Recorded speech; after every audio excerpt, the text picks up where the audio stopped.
Hi everyone, are you getting questions about bean leaf beetles in early emerged soybeans this year? Well, I am too, so I thought I would make a video to try and address some of those commonly asked questions. My name is Erin Hodgson and I'm an entomologist at Iowa State University Extension and Outreach. And what you're seeing behind me is a bean leaf beetle evaluation for industry, evaluating a couple different seed treatments. It's been about a month after planting and most of the beans behind me are at unifoliate or the V1 stage, so one true trifoliate expanded. What we discovered with our first sampling date is that almost all the untreated or naked seed had some sort of injury. They had little pinholes or shot holes taken out of the unifoliates, and sometimes they even had what I would call like an ice cream scoop taken out of the cotyledon, so little divots taken out for feeding.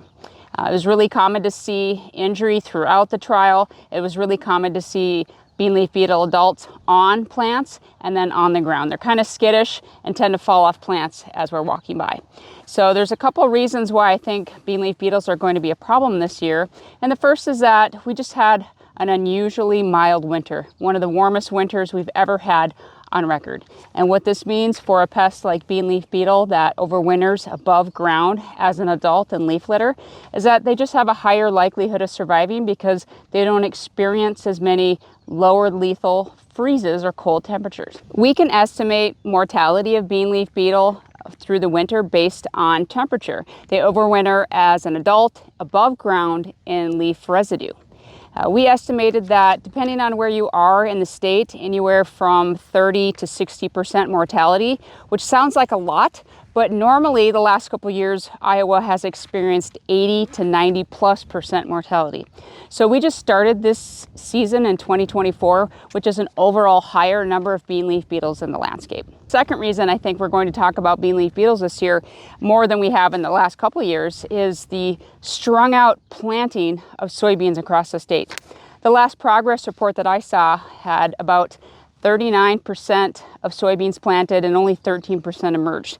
Now I'm sure that number is higher throughout the state, but still on May 20th, 2024, I bet we don't have 50% of the soybeans emerged from the ground. So those fields that did get a chance to get planted and have emerged are going to be very attractive to these overwintering beetles and could experience some high levels of defoliation. It's really smart to sample those early planted fields first.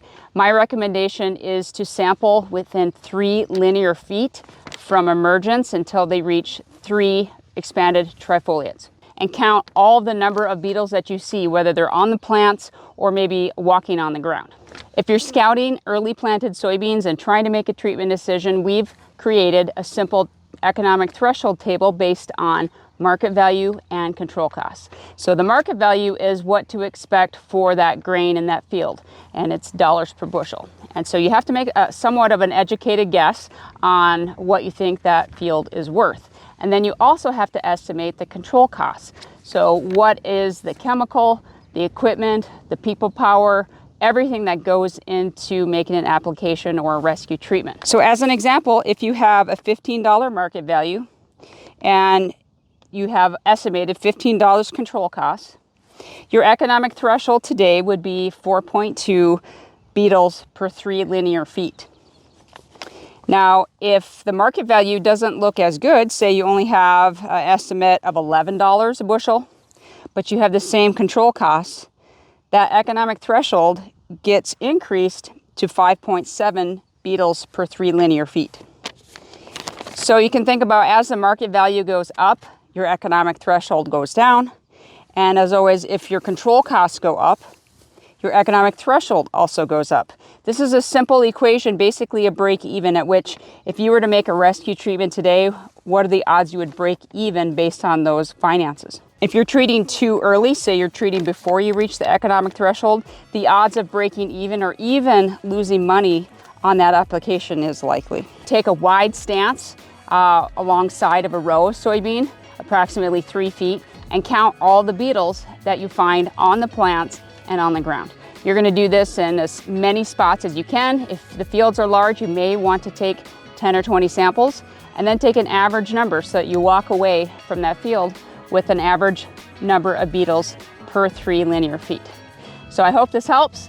Please let me know if you're finding beetles and what level you're seeing them this year. I'm very curious to know. Thanks for watching.